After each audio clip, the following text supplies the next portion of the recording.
Mesdames et messieurs, bonjour et merci d'être à votre rubrique Un livre à découvrir.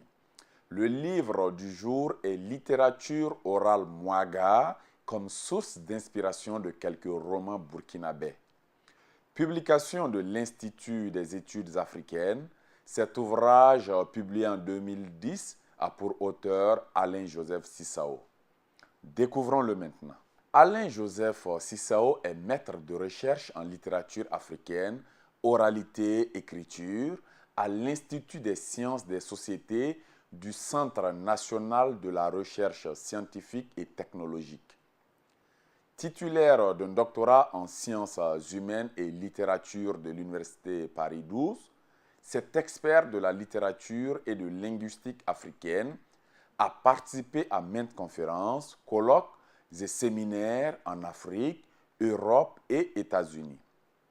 À ce titre, il est auteur de plusieurs travaux universitaires, articles et ouvrages dont Contes du pays des Mossés, Oralité et écriture et plusieurs autres ouvrages. Actuellement, ses recherches sont diversifiées et portent aussi sur les cultures et les sociétés africaines. Intéressons-nous à présent au contenu de l'ouvrage après cette présentation de l'auteur. La littérature orale et la littérature écrite africaine ont une existence et une définition qui ne sauraient échapper de nos jours au cercle de la littérature universelle. Le terme de littérature orale, jadis contesté, a acquis définitivement droit de cité depuis que les critiques en littérature ont admis les valeurs littéraires et esthétiques des traditions orales.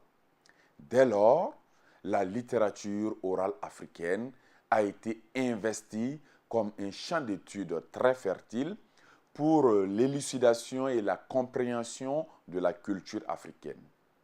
Ainsi, les travaux ethno-linguistiques de Madame Kalam Griol sur la culture africaine, notamment Dogon, ont permis de souligner la vision du monde de cette société. Les textes recueillis sont l'objet d'études et révèlent des compléments d'information tant au niveau matériel que religieux, social, historique, technique et scientifique. La littérature orale permet ainsi de transmettre tous ces messages par l'entremise des thèmes et des différents genres oraux propres à la culture donnée. Ainsi, chaque culture possède sa propre classification des genres oraux qui ne correspond pas toujours à la taxinomie et à la typologie occidentale. Par exemple, certaines cultures ne font pas la distinction entre conte et mythe.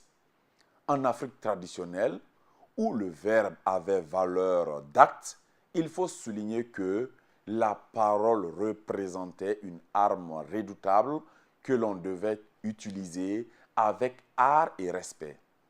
C'est ainsi que l'on va distinguer différentes fonctions assignées au message de la littérature orale africaine qui va revêtir, selon les cas, les aspects ludiques, pédagogiques, idéologiques, initiatiques, fantasmatiques. La littérature orale burkinabé, partie intégrante de la littérature orale africaine, ne fait pas exception. En effet, nous y retrouvons des genres oraux qui sont les signes incontestables de la richesse de cette littérature orale. Pour sa part, la littérature orale Mouaga a une richesse et un dynamisme qui font l'objet de plusieurs investigations. C'est ainsi que les Mossés distinguent une taxinomie et une typologie pour désigner d'une part les genres non narratifs, par exemple, Solem Kwega ou conte-court ou devinette, Yelbundi ou proverbe, Zabiure ou nom de guerre ou encore devise. D'autre part, les genres narratifs comme Solem Woko ou fable, Kibare ou nouvelle, ou Yile ou chant. Comme l'objet de cet ouvrage s'articule autour d'une tendance d'écriture de la littérature africaine, il conviendrait de jeter un regard sur les grilles d'analyse du roman qui pourront révéler quelques lignes de lecture.